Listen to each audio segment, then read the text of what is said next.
کہ میں نے سب سے زیادہ اگر کسی سے محبت کرنی ہے تو اپنے مالک سے کرنی ہے، کیونکہ اس نے سب سے زیادہ عطائیں مجھے دی ہیں۔ ارے میں جب پیدا نہیں ہوا تھا جب سے مجھے نواز رہا ہے، میں ماں کے پیٹ میں تھا اس نے میرے ہاتھ پیر سلامت رکھے، مجھے لنگڑا پیدا نہیں کیا، مجھے بغیر ہاتھ کے پیدا نہیں کیا۔ کہ بچے نابینا پیدا نہیں ہوتے؟ کیا دل کے سوراخ والے بچے پیدا نہیں ہوتے؟ میرے رب نے مجھے پورا پیدا فرمایا۔ اور سنو کس دور میں پیدا کیا؟ میں 5,000 سال پہلے بھی پیدا ہو سکتا تھا، میں کسی اور نبی کا بھی امتی بن سکتا تھا، میرے رب نے بن مانگے مجھے میرے نبی کا امتی بنا دیا۔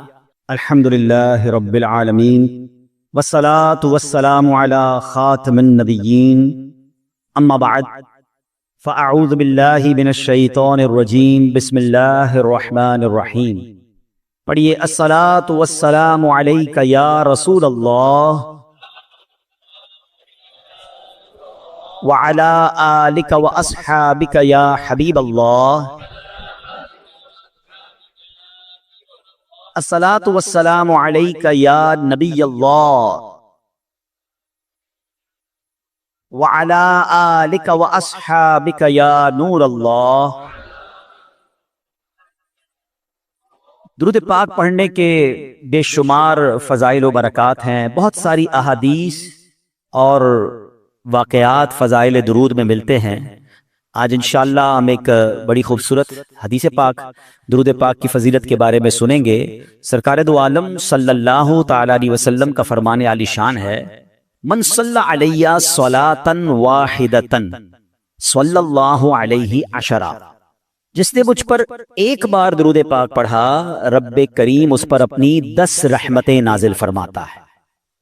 فرمایا ومن صلی علیہ عشرا صلی اللہ علیہ مئۃ، جو مجھ پر 10 بار درود پاک پڑھے اللہ کریم اس پر اپنی 100 رحمتیں نازل فرماتا ہے۔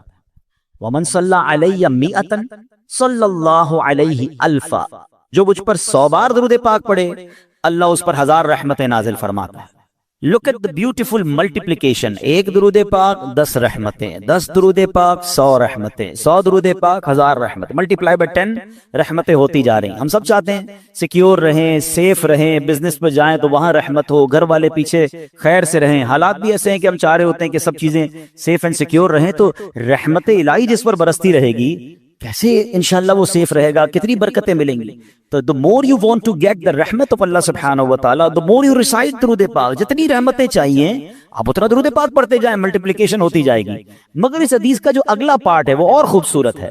اللہ کے حبیب علیہ السلام فرماتے ومن صلی علیہ الفا، جو مجھ پر 1000 بار درود پاک پڑھے زاحمت کتفہ کتفی علی باب الجنہ، آقا فرماتے ہیں جنت کے دروازے پر اس کا کاندھا میرے کاندھے سے چھو رہا ہوگا۔ یعنی ہم سب کی تمنا تو یہ ہے کہ پیارے آقا علیہ السلام کے پیچھے پیچھے جنت پہ چلے جائیں، یہی ہمارے لیے بہت بڑی بات ہے۔ مگر کاندھے سے کاندھا کس کا ٹچ ہوتا ہے؟ امام صاحب اعلان کرتے ہیں نا، کاندھے سے کاندھا ملا لیں، صفے درست کر لیں، it means very next to me, بالکل جو میرے برابر میں ہوتا ہے نا، میرا کاندھا تو اس سے ٹچ ہوتا ہے۔ تو آقا کیا فرما رہے ہیں صلی اللہ تعالی علیہ وسلم، 1000 بار درود پاک پڑھنے والے کا ڈور آف ہیون، جنت کے دروازے پر میرا کاندھا اس کے کاندھے سے چھو رہا ہوگا۔ کتنا کمال کا وظیفہ ہے۔ تو پلیز اپنی زندگی میں درود پاک کو شامل کیجئے۔ بہت سارے لوگ ملتے ہیں کہتے ہیں کوئی وظیفہ بتا دیں، کوئی سولوشن بتا دیں، کوئی اچھا سا وظیفہ بتا دیں۔ سچی بات بتا کیا ہے؟ ہر درد کی دوا ہے صلی علی محمد، ہر درد کی دوا ہے صلی علی محمد، تعویذ ہر بلا ہے صلی علی محمد۔ اللہ کرے کہ ہم اس کو انڈرسٹینڈ کرنے والے بن جائیں اور ہماری زبان درود پاک سے تر رہے۔ آئیے مل کر محبت کے ساتھ بآواز بلند درود پاک پڑھ لیں۔ صلو علی الحبیب صلی اللہ تعالی علی محمد صلی اللہ علیہ وسلم۔ آج جو ہمارا موضوع ہے وہ بڑا کمال کا موضوع ہے اور ویری امپورٹنٹ ٹاپک ہے، اور لیکن اس ٹاپک کی طرف جانے سے پہلے میں one of the historical personality of Islam, یعنی اسلام کی تاریخ کی ایک ایسی عظیم شخصیت کا میں نے ذکر کرنا ہے، پھر ہمیں اس سے انشاءاللہ سیکھنا بھی ہے۔ اور وہ شخصیت ہیں کہ سرکار دو عالم علیہ الصلوۃ والسلام کے بعد کائنات میں سب سے بڑا مرتبہ اگر کسی کا ہے تو وہ ان کا ہے۔ وہ کون ہے؟ وہ حضرت ابراہیم علیہ نبینا علیہ الصلوۃ والسلام ہے۔ ٹھیک ہے نا؟ کبھی کبھی تھوڑی سی کنفیوژن ہو جاتی ہے کہ افضل البشر بعد الانبیاء وہ کون ہے؟ حضرت ابوبکر صدیق رضی اللہ تعالیٰ عنہ۔ تو یاد رکھیے وہ انبیاء کے بعد افضل ہے، لیکن اگر انبیاء کو بھی شامل کر لیا جائے تو پوری یونیورس میں، پوری کائنات میں اللہ کے حبیب جناب رسول اللہ صلی اللہ تعالی علیہ وسلم کے بعد جو دوسرے نمبر پر شخصیت آتی ہے جن کا مرتبہ سب سے بڑا ہے، وہ حضرت ابراہیم علیہ نبینا علیہ الصلوۃ والسلام ہے۔ حضرت ابراہیم کی ایک اور خوبصورت، بہت ساری انشاءاللہ باتیں سنیں گے ان کے بارے میں، مگر آپ جو ہے نا یہ وہ ہستی ہیں کہ چاروں آسمانی مذاہب میں آپ کا ادب ہے۔ اچھا، ابراہیم جو آپ کا نام ہے اس کی وجہ تو بتاتا ہوں، لیکن آپ ابو الانبیاء بھی کہلاتے ہیں، یعنی آپ کے بعد جتنے نبی ہوئے وہ سب آپ کی اولاد سے ہوئے، اس لیے آپ انبیاء کے والد بھی کہلاتے ہیں۔ اچھا، آپ کا نام جو ابراہیم ہے نا، آپ کے والد کا نام تارخ تھا، اور ابراہیم ایکچولی سریانی زبان کا لفظ ہے، اور اس کے معنی ہے ابو الرحیم، یعنی مہربان باپ۔ چونکہ آپ بچوں پر بہت مہربان تھے، مہمان نوازی آپ کی بڑی مشہور تھی، اس لیے آپ کو ابراہیم کہا جاتا ہے۔ بعض لوگوں نے کہا کہ ابراہیم اصل میں ابرام تھا، جس کے معنی ہے بزرگ، چونکہ آپ بہت سے انبیاء کرام کے والد ہیں اور سارے دینوں میں آپ کی عزت ہے، حتیٰ کہ مشرکین عرب بھی آپ کی عظمت کرتے تھے، عزت کرتے تھے، اس لیے آپ کا نام ابراہیم ہوا۔ اچھا، آپ کا ایک بڑا پیارا لقب ہے ابو الضیفان، یعنی مہمان نواز، بہت مہمان نواز۔ آپ کے بارے میں آتا ہے کہ آپ کا گھر سڑک کے کنارے پر تھا، جو بھی گزرتا آپ اس کو گھر لے آتے اور اس کی مہمان نوازی فرماتے، بلکہ مہمان نوازی کی ابتدا جو ہے وہ حضرت ابراہیم علیہ نبینا علیہ الصلوۃ والسلام نے کی ہے۔ اچھا، پھر اسی طرح آپ کے بہت سارے زندگی میں ایسے واقعات ہوئے کہ جس کے بارے میں انشاءاللہ جب ہم سنیں گے تو ایمان تازہ ہو جائے گا۔ یاد رہے کہ کعبے کی تعمیر جو ہے وہ بھی حضرت ابراہیم علیہ نبینا علیہ الصلوۃ والسلام نے کی، اور اپنے بیٹے کے ساتھ مل کر کی، حضرت اسماعیل علیہ نبینا علیہ الصلوۃ والسلام کے ساتھ۔ یہ جو مقام ابراہیم ہے نا، یہ ایک ایسا معجزہ ہے۔ آپ کو پتہ ہے مقام ابراہیم کو ٹائم کتنا ہو گیا ہے؟ علماء کہتے ہیں اپروکسیمیٹلی 5000 سال سے زیادہ عرصہ ہو چکا ہے۔ یہ جو باکس ہے نا مقام ابراہیم کے اوپر، یہ اب لگا ہے 200-400-500 سال پہلے یہ پتھر کھلے آسمان تلے پڑا ہوتا تھا، کھلے آسمان تلے ہزاروں بارشیں، ہزاروں آندھیاں، ہزاروں موسم تبدیل ہوئے، مگر کمال دیکھیں وہ پتھر میں حضرت ابراہیم کے قدموں کا نشان آج بھی ویسے ہی موجود ہے۔ یعنی اللہ نے نشانی کیسے باقی رکھی ہے؟ آپ ذرا سوچیں کہ 200-400 سال کسی عمارت کو چھوڑ دیں، وہ گر جاتی ہے، وہ ٹوٹ جاتی ہے، وہ پرانی عمارتیں کہاں چلتی ہے؟ 5000 ایئرز پرانا یہ پتھر ہے، اور اس مقام ابراہیم یہ جنت سے آیا تھا پتھر۔ اور اس پتھر کی ایک اور خوبصورت بات، حضرت ابراہیم اس پتھر پہ کھڑے ہوتے تھے تو کعبے کی دیواریں تو بہت اونچی ہیں، تو فرمایا کہ جیسے جیسے کعبے کی دیوار اونچی ہوتی جاتی تھی نا، یہ پتھر بھی اونچا ہوتا جاتا تھا۔ آج کل جو ہماری سائنس نے لفٹیں بنائی ہیں نا، سنو، thousands years ago یہ پتھر کیا کام کرتا تھا؟ جب نیچے پتھر لگانا ہوتا تھا یہ پتھر نیچے آ جاتا تھا، جب اونچا پتھر لگانا پڑتا تھا یہ پتھر اونچا ہو جاتا تھا۔ تو اللہ کی قدرت کا ایسا نظارہ ہے، اور آج بھی مقام ابراہیم جو ہے سبحان اللہ وہ موجود ہے۔ ایک عشق والی بات بھی سن جاؤ، ٹھیک ہے؟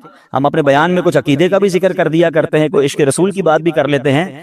اس مقام پر نماز ادا کرنے کا، اپنی سجدہ گاہ بنانے کا قرآن حکم دیتا ہے، وَاتَّخِذُوا مِن مَّقَامِ إِبْرَاهِيمَ مُصَلًّى، اور ابراہیم کے کھڑے رہنے کی جگہ کو اپنی سجدہ گاہ بناؤ، اپنی مصلی بناؤ، یہاں نماز ادا کرو۔ اب مجھے بتائیے کہ جہاں حضرت ابراہیم موجود نہیں ہیں، ان کے قدموں کے نشان ہیں، اللہ اس کی عظمت کا ذکر قرآن میں کر رہا ہے، تو جہاں جس قبر انور میں، جس روضے میں خود مصطفیٰ کریم موجود ہیں، تو اس مدینے کی برکتوں کا عالم کیا ہوگا، اس روضہ رسول کا عالم کیا ہوگا، مسجد نبوی میں جا کے سجدوں کا عالم کیا ہوگا۔ تو آپ سوچئے کہ سبحان اللہ۔ اچھا، پھر یہاں ایک اور بات سیکھنے کو مل رہی ہے، اللہ والے جہاں سے گزر جائیں، جہاں ٹچ کر دیں، جہاں وقت گزار لیں، وہ جگہ ایسی مقبول ہو جاتی ہے کہ وہاں جائیں تو جا کر دعائیں قبول ہونا شروع ہو جاتی ہیں۔ تو اگر آج کوئی مقدس مقام پر کسی اللہ کے ولی کے مزار پر جا کر اللہ سے دعا مانگ رہا ہے تو یہ رحمتوں کے نزول کی جگہ ہے، یہ قرآن سے ہمیں سیکھنے کو مل رہا ہے۔ Let's come to the topic. اب حضرت ابراہیم علیہ نبینا علیہ الصلوۃ والسلام جو ہے نا، وہ اتنی عظیم ہستی ہیں کہ آپ کے کچھ اسپیشلٹیز ہیں، ایکسکلوسیوٹی ہے، یعنی وہ صرف آپ کے ساتھ خاص ہیں۔ وہ چند باتیں عرض کرتا ہوں۔ حضرت ابراہیم علیہ الصلوۃ والسلام نبی پاک علیہ الصلوۃ والسلام کے بعد سب سے افضل ہیں۔ اسی طرح حضرت ابراہیم علیہ الصلوۃ والسلام اپنے بعد آنے والے سارے نبیوں کے والد بھی ہیں۔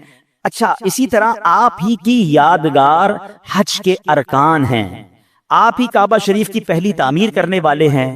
اس طرح جس پتھر پر کھڑے ہو کر آپ نے کعبے کو تعمیر کیا، اس پتھر پر اس کے قریب قیام اور سجدے ہونے لگ گئے، اور قیامت میں سب سے پہلے آپ ہی کو عمدہ لباس عطا ہوگا، آپ کے فوراً بعد جناب رسول اللہ صلی اللہ تعالی علیہ وسلم کو عطا ہوگا۔ تو یہ وہ مقام ہے حضرت ابراہیم علیہ نبینا علیہ السلام کا۔ اب آتے ہیں آپ کی زندگی کے بہت خوبصورت واقعات ہیں۔ میں نے کہا نا کہ آج چونکہ ٹاپک میرا توکل ہے تو میں ایک ہی واقعے کو روکوں پہ بات کروں گا، ورنہ حضرت ابراہیم کی سیرت ایسی سیرت ہے، میں نوجوانوں کو، ینگسٹرز کو، سب کو کہوں گا وی مسٹ ریڈ، کیونکہ آپ کی زندگی میں نمرود کی آگ کا واقعہ بھی ہے، آپ کی زندگی میں خانہ کعبہ کی تعمیر کا، اور کس طرح آپ اپنی زوجہ کو، اپنے بچے کو ایک بالکل لک و دک صحرا میں چھوڑ کر آ گئے، کیسا رب پر بھروسہ تھا کہ اللہ کی اطاعت میں دودھ پیتے بچے کو، حضرت اسماعیل کو چھوڑ کر آ گئے، مگر وہاں چھوڑنا پورے مکے شہر کی آبادی کا سبب بن گیا۔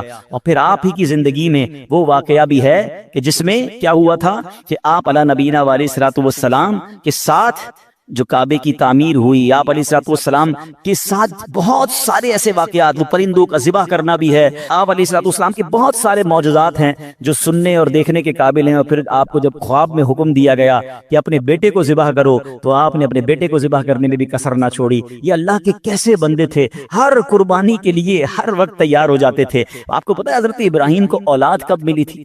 حضرت ابراہیم اللہ سے دعا کرتے تھے، اسمع یا ایل، اسمع یا ایل، اسمع لفظ عربی کا، اسمع کے معنی ہوتا ہے اللہ سن لے، ایل ہے عبرانی زبان کا لفظ، the meaning of L is پروردگار، اللہ، اے اللہ میری سن لے، مجھے بیٹا دے دے، مجھے اولاد دے دے۔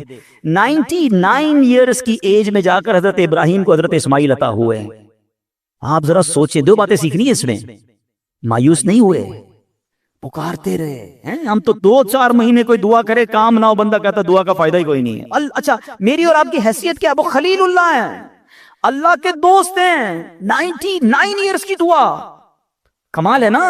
اس سے سیکھنے کو مل رہا ہے کہ دعا سے مایوس نہیں ہونا۔ اور دوسری بات یہ سیکھنی ہے کہ اللہ والوں کو آزمایا بھی جاتا ہے، ہاں آزمائشیں آتی ہیں، ان کو ٹیسٹ کیا جاتا ہے، ہماری دعا قبول نہ ہو اللہ سے ہی بدزن ہو جاتے ہیں۔ توبہ توبہ، ایسا کبھی نہیں کرنا۔ اور دوسری بات، آج ہم میں سے کسی کو 5, 10, 15 سال کے گیپ کے بعد بچہ ہو جائے، یا اولاد ہی نہیں ہو رہی اور 10 سال بعد پہلی اولاد ہو، اس کو تو پیر زمین پہ نہیں لگنے دیتے، کتنا پیار دیتے، اس کو کیئر کرتے، بھائی بڑی مرادوں سے ملا ہے، 99 سال کی عمر میں بیٹا ملا ہے، اور حکم ہو رہا ہے اس بیٹے کو ہی ذبح کر دو۔ آپ امتحان کا لیول تو سوچو یار، امیجن نہیں کر سکتے۔ ہم میں سے آج تک کس کو یہ کہا گیا، اور آپ نے کوئی ہیلا بہانہ تلاش نہیں کیا، آپ تو چلے گئے۔ اور بیٹا بھی کہتا ہے ابا جان کیجئے جو رب کا حکم ہے، آپ نے چھری بھی پھرا دی، اپنا کام پورا کیا انہوں نے۔ وہ تو اللہ کی شان تھی کہ چھری نے حضرت اسماعیل کو کوئی نقصان نہ پہنچایا، اللہ نے جنتی مینڈا بھیج دیا، اور وہ ذبیح اللہ کہلائے حضرت اسماعیل نبی علیہ السلام۔ سیکھیں ان بزرگوں کی سیرت سے، کیا صبر تھا، کیا بھروسہ تھا، قربانی کے لیے ہر وقت تیار رہتے تھے۔ ہمیں چھوٹی سی قربانی دینی ہو تو ہم پیچھے بانٹ جاتے ہیں، کوئی نہ کوئی بہانہ تلاش کرتے ہیں۔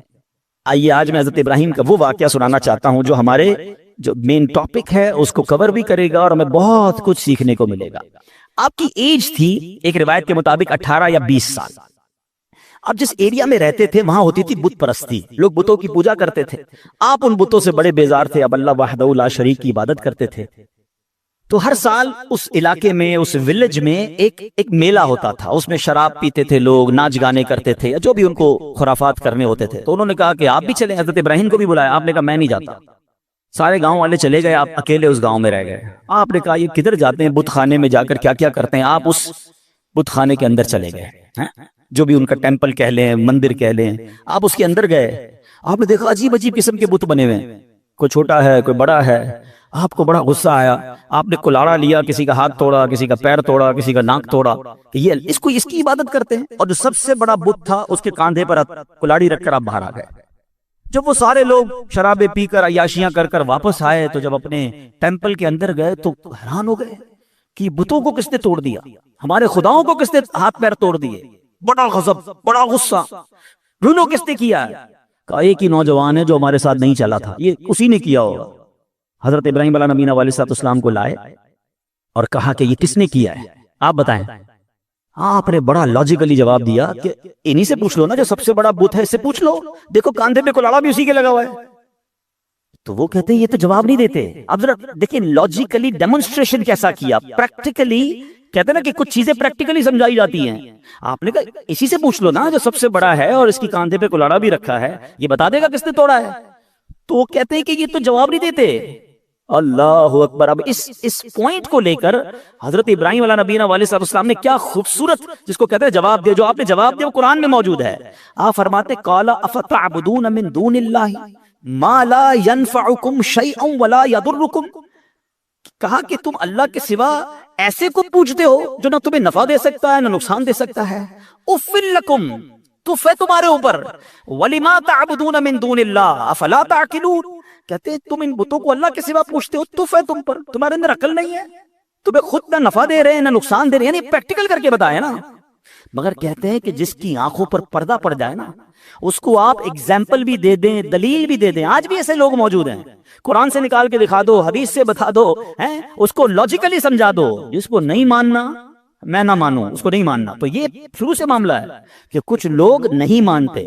تو بہرحال اب اتنا زبردست ڈیمونسٹریشن تھا, ہونا کیا چاہیے تو توبہ کر لیتے کہ یار بات تو صحیح کر رہے ہیں, یہ بت اپنے آپ کو توڑ پھوڑ سے نہیں بچا سکے, ہمیں کیا بچائیں گے. مگر اینڈ آف دا ڈے کیا ہوا, ان ظالموں نے کیا کہا کہ اب ان کو پکڑ کر ان کو جلا دو. قرآن میں یہ الفاظ موجود ہیں حرقوہ وانصروا آلہتکم ان کنتم فاعلین. ان کو جلا دو اور اپنے خداؤں کی مدد کرو اگر تمہیں کرنا ہے. اب ان ظالموں نے حضرت ابراہیم علیہ نبینا علیہ السلام کو پکڑ لیا, ان کو گرفتار کیا, اور اب پلان کیا تھا کہ اب آگ میں ڈالنا ہے. اچھا وہ کوئی چھوٹی موٹی آگ نہیں تھی, ایک بندے کو جلانے کے لیے بہت تھوڑی سی آگ بھی کافی تھی. انہوں نے دنیا کی ہائیسٹ فائر ایسٹنگوش کی اتنی بڑی آگ لگائی کہ وہ ایریا نو فلائنگ زون بن گیا, پرندہ بھی اوپر سے نہیں گزر سکتا تھا, پرندہ گر جاتا تھا آگ کے اندر. اتنی خطرناک آگ. ٹھیک ہے, اچھا جب آگ لگ گئی تو ہوا کیا, آسمان اور زمین کی تمام مخلوقات نے اللہ کی بارگاہ میں عرض کرنا شروع کر دی کہ اے خداون تیرے خلیل آگ میں ڈالے جا رہے ہیں. اے اللہ ان کے سوا دنیا میں تیرا کوئی نام لینے والا نہیں ہے, عبادت تیری یہی کرتے ہیں. اللہ تمہیں اجازت دے کہ ہم ان کی مدد کریں. تو اللہ کریم نے کیا جواب ارشاد فرمایا کہ وہ میرے خلیل ہیں, میں ان کا معبود ہوں, اگر ابراہیم تم سے مدد طلب کریں تو کرو ان کی مدد. اب حضرت ابراہیم علیہ نبی علیہ السلام جو ہیں ان کے پاس ایک پانی کا فرشتہ آیا, کہتا حضور بس آرڈر کر دیں, اجازت دیں, ابھی بارش برساتا ہوں بند ہو جائے گی. اب فرماتے مجھے تمہاری مدد کی ضرورت نہیں ہے, میرا رب دیکھ رہا ہے, اگر وہ چاہے گا تو میری مدد کر دے گا, باقی مجھے تمہاری مدد کی حاجت نہیں ہے. اچھا اب کیا ہوا, ہوا کا فرشتہ آیا, کہتا ہے بس آرڈر کریں, ابھی ہوا چلے گی یہ ساری آگ بجھ جائے گی, مجھے تمہاری مدد کی ضرورت نہیں ہے, میرا رب دیکھ رہا ہے, اگر وہ چاہے گا تو مدد کر دے گا. اچھا اب فرشتوں کو تو منع کر دیا, اب یہ فرماتے مجھ کو میرا اللہ کافی ہے, وہی بہترین کارساز ہے, جب چاہے گا میری مدد فرمائے گا, اس کی مرضی ہے, میں اس میں راضی ہوں. اچھا اب جب آگ میں ڈالا جانے لگا نا تو اب حضرت جبریل آئے, کہتے حضور اللہ سے تو عرض کر دیں, آپ ہماری مدد نہیں لے رہے, آپ اپنے رب سے تو کہیں نا کہ وہ آپ کی مدد کرے. آئے ہائے جواب سنو حضرت ابراہیم کا, لیول آف یقین دیکھو. آپ فرماتے میرے حال کو وہ خوب جانتا ہے, وہ دیکھ رہا ہے نا, اسے معلوم ہے میں کس تکلیف میں ہوں, میں راضی ہوں, اگر اس نے مدد کرنی ہوگی تو وہ مدد کر دے گا. پنجابی شاعر نے ایک بہت خوبصورت شعر کہا ہے, اور یہ ایکچولی اس پورے واقعے کو بڑے خوبصورت انداز میں ڈیفائن کرتا ہے کہ جے سونا میرے دکھ وچ راضی, جے سونا میرے دکھ وچ راضی, میں سکھ دوں چلے پاوا ہو. کہتے مجھے کیا کرنا ہے سکھ کا, اگر میرا رب میرے دکھ میں راضی ہے نا تو میں بھی اسی پہ راضی ہوں. یہ وہ لیول ہے جو اللہ والوں کو نصیب ہوتا ہے. آپ ان کے پاس اتھارٹی تھی, ایسا نہیں تھا بے بس تھے, آپ کو باندھ دیا گیا تھا, آپ کو آگ میں ڈالا جانا تھا, ان کے پاس اتھارٹی تھی, فرشتے آ رہے تھے, مگر آپ کہتے ہیں مجھے نہیں مدد کی ضرورت تمہاری, رب دیکھ رہا ہے نا وہ کر دے گا مدد. اچھا ایج کیا ہے, 18 to 20 years, یہ کوئی بہت بڑی ایج نہیں تھی. اس ینگ ایج میں آپ کا لیول آف توکل اور لیول آف ٹرسٹ آن اللہ سبحانہ و تعالیٰ کیا تھا. اور اب کیا ہوا, اب آپ کو آگ میں پھینک دیا گیا.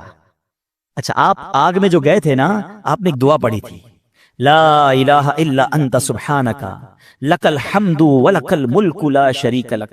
اور جب آپ آگ کے شعلوں میں داخل ہوئے تو اب اللہ کریم کی طرف سے آگ کو آرڈر کیا دیا گیا. آپ نے نہیں مانگا, مگر رب کی طرف سے کیا آرڈر دیا گیا وہ بھی قرآن میں موجود ہے. اللہ فرماتا قلنا یا نار کونی بردا وسلاما علی ابراہیم. رب فرماتا ہے ہم نے فرمایا اے آگ ہو جا ٹھنڈی اور سلامتی ابراہیم پر. علماء نے اس کی بھی تفسیر بیان کی کہ اگر اللہ کی طرف سے صرف یہ حکم ہوتا نا ٹھنڈی ہو جا, تو حضرت ابراہیم کو ٹھنڈ لگنا شروع ہو جاتی, اتنی ٹھنڈی ہو جاتی. ہائے ہائے, اللہ نے انتظام بھی فرمایا تو کیسا فرمایا, ٹھنڈی بھی ہو جا سلامتی والی بھی ہو جا. اچھا آگ بجھی نہیں تھی, یہ بھی یاد رکھیے گا, آگ موجود تھی. ایسا نہیں ہوا کہ حضرت ابراہیم آگ میں گئے اور آگ بجھ گئی. چیپٹر کلوز نہیں، آگ جل رہی ہے، حضرت ابراہیم اندر ہے اس آگ میں. کتنی دیر رہی ہے پتا ہے آپ کو؟ کچھ سمجھتے ہیں 1 منٹ 2 منٹ 5 منٹ کے بعد باہر آ گئے. علماء فرماتے ہیں، مفسرین کہتے ہیں، بعض تفسیروں میں لکھا 7 days، 7 دن آگ کے اندر رہے. ایک تفسیر میں ہے 40 دن اور ایک تفسیر میں 50 days آگ میں رہے. یعنی وہ کافر جو باہر کھڑے تھے وہ تو سمجھے چیپٹر کلوز ہو گیا ہے، مگر جب آپ باہر آتے ہیں آپ کا بال بھی بیکا نہیں ہوتا ہے. آگ کا کام چلانا ہے، مگر رب چاہے تو وہ آگ ہی حفاظت کرنے والی بن جاتی ہے. ہم اصل میں اسباب پر نظر رکھ رہے ہیں کہ یار یہ ہو جائے گا تو یہ ہو جائے گا، یہ ہو جائے گا تو یہ نقصان ہو جائے گا. یہ میں اور آپ سمجھ رہے ہیں، میرا رب چاہے تو وہ آگ کو گلزار بنا سکتا ہے. اس پورے واقعے پر شعراء نے بڑی کمال کی شاعری کی ہے. ایک بڑا کمال کا شعر ہے. اصل میں اس واقعے سے بہت ساری باتیں سیکھنے کو ملیں گی. ایک بات سیکھنے کو پتہ کیا مل رہی ہے؟ ہر چیز لاجک پر نہیں ہوتی ہے، ہر چیز عقل پر فیصلے نہیں کرنے ہوتے. ہمارے پاس کیلکولیٹر ہے نا، ہم زندگی کے بہت سارے فیصلے کیلکولیٹر پر کرتے ہیں. بعض اوقات لوگ زکات دیتے نا، کہتے ہیں یار 10 کروڑ روپے ہیں، 25 لاکھ روپے زکات نکل جائے گی، اوئے ہوئے تو پیسے کم ہو جائیں گے، 9 کروڑ 75 لاکھ رہ جائیں گے. کیلکولیٹر کیا بتا رہا ہے؟ پیسے کم ہو جائیں گے. ایک میرا آپ کا کیلکولیٹر ہے، ایک رحمت کا کیلکولیٹر ہے. رحمت کا کیلکولیٹر کہتا ہے 2 اللہ کی راہ میں یہ بڑھیں گے. عقل کہتی کیسے بڑھیں گے بھائی؟ میں اگر اپنے جیب میں پیسے دے دوں گا اللہ کی راہ میں تو کمی ہوں گے نا. لاجک یہ کہتی ہے، رحمت کچھ اور کہتی ہے. ہر چیز عقل سے نہیں ہوتی ہے. کیا خوبصورت شعر ہے، بے خطر کود پڑا آتش نمرود میں عشق. یہ چھلانگ جو ہے نا عقل نے نہیں لگائی تھی، عشق نے لگائی تھی. عقل تو کہہ رہی تھی چل جائیں گے، عشق کہتا ہے کود جاؤ، رب کا حکم ہے نا، رب کی رضا ہے. بے خطر کود پڑا آتش نمرود میں عشق. عقل تھی محو تماشائے لبے بام. ابھی عقل تو ابھی سوچ رہی تھی، عشق نے اپنا کام کر دیا. پنجابی کا ایک شعر ہے، عشق دے چلے ہی نمبر لے گئے. ہاں عشق دے چلے ہی نمبر لے گئے، عقل مندہ ایویں ہی عمرہ گالیاں. ہاں بعض اوقات عشق والے بہت آگے بڑھ جاتے ہیں. اور شاعر مشرق نے کیا لکھا، کیا کمال کی بات. یقین کرے یہ شعر جو ہے نا، کاش یہ بات سمجھ آ جائے. ہمیں بعض اوقات لگتا ہے مسئلہ حل نہیں ہو رہا، پرابلم سالو نہیں ہو رہی، بڑی مشکل ہے. ایک ہی ریکوائرمنٹ ہے. شاعر مشرق لکھتے ہیں، اگر آج بھی ہو ابراہیم سا ایمان پیدا. کیا کنڈیشن ہے؟ لیول آف ایمان اگر وہ ہو جائے نا، توکل، ٹرسٹ، اگر آج بھی ہو ابراہیم سا ایمان پیدا، آگ کر سکتی ہے انداز گلستان پیدا. آج بھی آگ گلزار بنے گی، آج بھی آپ کی پرابلم سالو ہوگی. بس ایمان وہ چاہیے، لیول وہ چاہیے جو حضرت ابراہیم علیہ نبینا علیہ الصلوۃ والسلام کو عطا کیا گیا. تو اس واقعے سے اللہ کی رضا پر راضی رہنا، مشکلوں پر صبر کرنا اور امتحان پر اپنے آپ کو اسٹیڈ فاسٹ رکھنا، یہ ہمیں قرآن سکھا رہا ہے. اور اے میرے پیارے اسلامی بھائیوں، آج کل ہمارا بہت بڑا مسئلہ کہ ٹرسٹ ڈیفیسٹ ہے. ہمیں دنیا والوں پر بھروسہ ہے، ہمیں رب پر بھروسہ نہیں. ہم سب پر بھروسہ کرتے ہیں، ہم رب پر بھروسہ نہیں کرتے. ہماری جو ہے نا اللہ سے دوستی کمزور ہو گئی. ہمیں لگتا ہے نہیں یار یہ مسئلہ کیسے، جب تک یہ بندہ نہیں ملے گا نا، جب تک یہ فون نہیں کرے گا، جب تک اس سے میرا کانٹیکٹ ڈیولپ نہیں ہوگا، میرا کاروبار ہی نہیں بڑھے گا، میرا مسئلہ ہی حل نہیں ہوگا. یہ ہماری بھول ہے. میں آپ کو کچھ انشاءاللہ حدیثیں سناتا ہوں، پھر اس ٹاپک پہ مزید بات کرتے ہیں کہ اللہ کے حبیب علیہ الصلوۃ والسلام کیا فرماتے ہیں. اللہ کے نبی علیہ الصلوۃ والسلام فرماتے ہیں، یہ جو یہ توکل ہے نا، اس کے بارے میں آپ فرماتے ہیں کہ اگر تم ایسا توکل کرو کہ جیسا توکل کرنے کا حق ہے، تو اللہ کریم تمہیں ایسے عطا فرمائے گا جیسے پرندوں کو روزی عطا فرماتا ہے. اب یہ اتنے سارے پرندے ہیں، ان کی روزی کا انتظام کیا؟ اتنا کمال کا یہ اسٹڈی اگر آپ کریں، اور حدیث میں آیا نا کہ اللہ ایسے روزی دے گا جیسے پرندوں کو دیتا ہے. کبھی بھی آپ کے گھر میں بھی کوئی پرندہ ہو، آپ نے اس کے گھونسلے میں دیکھا ہے کوئی چھوٹی سی اس نے کبٹ بنائی ہوئی ہو اور 2-4 دن کا چارہ جمع کیا ہو؟ کسی پرندے کے پاس دیکھا ہے؟ نہیں. اس کا مطلب یہ ہوا کہ 800 ارب پرندے اپروکسیمیٹلی ڈیلی صبح گھر سے نکلتے ہیں، اپنے درختوں سے اڑتے ہیں، اور جب شام واپس آتے ہیں ان سب کو اللہ پاک روزی دے چکا ہوتا ہے. توکل کا لیول دیکھیں نا، توکل ہے نا، ان کو کل کا جمع ہی نہیں کرنا. ہمارے کبڈز بھرے ہیں، ہمارے اکاؤنٹس بھرے ہوئے، ہماری جیبوں میں پیسے، ہمارے اناج کے ڈبے کھولے کچن میں تو کچھ نہ کچھ نکل آئے گا، مگر فکر ہی ختم نہیں ہوتی. کال کرو تینوں، پرسوں کیا ہوگا، 1 سال بعد کیا ہوگا، بچہ بڑا ہو جائے گا تو کیا ہوگا، یہ بوڑھا ہو جاؤں گا کیا ہوگا، میں مر جاؤں گا تو کیا ہوگا. ارے اللہ کے بندے، سارے کام ہمارے سوچنے کے ہیں ہی نہیں. جس رب نے پیدا کیا ہے مجھے، وہ مجھے دے رہا ہے. جس نے بچوں کو پیدا کیا اس کو بھی دے گا. بچی پیدا نہیں ہوتی، ہماری ٹینشن شروع ہو جاتی ہے اس کی شادی کا کیا ہوگا. ارے بھائی ابھی تو پیدا ہوئی ہے، تو ابھی سے ٹینشن لینے شروع کر دی ہم نے. نہیں، اللہ پر بھروسہ، یقین، وہ کریم ہے، وہ مالک ہے، ساری دنیا کو عطا کر رہا ہے، مجھے بھی دے گا. بڑا خوبصورت جملہ علماء کہتے ہیں، وہ چونٹی کو کن دیتا ہے اور ہاتھی کو من بھی وہی دیتا ہے. ہاتھی کی خوراک دیکھی ہے، وہ منو کھاتا ہے، چوٹی ذرہ کھاتی ہے، اس ذرے چوٹی کو ذرہ بھی پہنچا دیتا ہے اور ہاتھی کو منو بھی پہنچا دیتا ہے، تو وہ مجھے بھی دے گا، بس لیول چاہیے۔ ایک اور بڑی خوبصورت حدیث پاک ہے، اللہ کے نبی علیہ الصلوۃ والسلام فرماتے ہیں جس کو یہ پسند ہو کہ وہ لوگوں میں سب سے زیادہ قوی ہو جائے۔ ہم میں سے بہت سارے لوگ بڑے کمزور ہوتے ہیں، ڈر جاتے ہیں، خوف زدہ رہتے ہیں، یہ ان کے لیے حدیث کا پارٹ بڑا زبردست ہے۔ آپ فرماتے ہیں جو یہ چاہتا ہے کہ سب سے زیادہ قوی ہو جائے تو اسے چاہیے کہ اللہ عز و جل پر توکل کرے، اور جس کو یہ پسند ہو کہ وہ زمانے میں باعزت ہو جائے اسے چاہیے تقوی اختیار کرے، اور جس کو یہ بات پسند ہو کہ سب لوگوں سے زیادہ دولت مند ہو جائے تو اپنے پاس موجود شے سے زیادہ اس پر اعتماد کرے جو اللہ تعالیٰ کے دستے قدرت میں ہے۔ ہم اپنے مال پر بڑا بھروسہ کر رہے ہوتے ہیں، یار بھائی دیکھو پیسے جمع کر لو مصیبت میں کام آئیں گے، ہاں کوئی بیمار ہو گیا نا تو اچھا ڈاکٹر کر سکو گے، مکے مدینے جانا ہے نا تو حج کے لیے پیسے چاہیے گے۔ یہ بھول ہے ہماری۔ مجھے بتائیے آپ کے پاس کروڑوں روپے ہیں، آپ دنیا کا بیسٹ ڈاکٹر ہائر کر لیں، بیسٹ ہاسپٹل میں چلے جائیں، اللہ نے شفا نہیں دینی تو نہیں دینی۔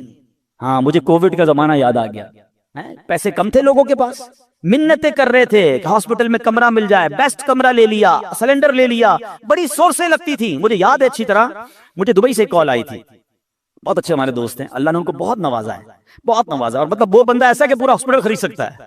اس نے مجھے فون کیا کہ عبدالحبیب بھائی میرے چچا جو ہیں کووڈ ہو گیا ان کو، اس کو بڑا خوف تھا کراچی میں، پورا کراچی لاک ڈاؤن میں تھا، کہہ رہا یار کچھ کر دیں، جتنے پیسے خرچ ہوتے ہیں بتائیں، ان کو کوئی کمرہ، ان کو کوئی ہاسپٹل میں جگہ نہیں مل رہی ہے، سلنڈر نہیں مل رہا، کچھ کریں، یعنی وہ کروڑ 2 کروڑ 5 کروڑ بھی خرچ کر دیتے، کچھ نہیں ہوا، اور 2 سے 3 دن بعد ان کا وصال ہو گیا۔ کدھر گئے پیسے، کدھر گئی سورس؟ یاد رکھیے گا، اور آپ نے بھی دیکھا ہے، میں نے بھی دیکھا ہے، بندے کے پاس کچھ نہیں ہے، ڈاکٹر کہتے نہیں بچے گا۔ میں کل ایک مریض سے مل گیا ہوں، کبھی کہیں گے تو آپ کو انشاءاللہ یہاں لا کے ان سے بات کرواؤں گا۔ مجھے کہتے ہیں میری رپورٹ میں نے ڈاکٹر کو دکھائی کہ 3 مہینے تمہارے پاس، 3 مہینے، کل رات میری ملاقات ہوئی، کہہ رہے اس بات کو 4 سال ہو گئے ہیں۔ میں انہوں نے اپنے روحانی علاج کچھ کیا، وظائف پڑھے، مجھے بتایا سارا، انہوں نے پورا سسٹم بتایا۔ میرا رب چاہے نہ، انہوں نے تو اس کے بعد میں نے کوئی بائیوپسی نہیں کرے کہ لیور کینسر، کہہ رہے تمہیں ٹرانسپلانٹ کرا لو ورنہ 3 مہینے، کہتے نہ میں نے بائیوپسی کرائی نہ میں نے کیمو کرائی، میں نے مجھے کچھ وظائف ملے، میں نے وہ وظائف کیے، اللہ نے مجھے، آپ کے سامنے بیٹھو میری محفل میں میرا بیان سن رہے تھے، جسے اللہ رکھے اسے کون چکے۔ تو یہ توکل ہے نا، یہ جو اسباب پر پاگل ہوئے ہیں نا ہم لوگ۔ اچھا لوگ کہتے ہیں پیسے ہوں گے نا خوش رہیں گے، یہ بھی بے وقوفی ہے۔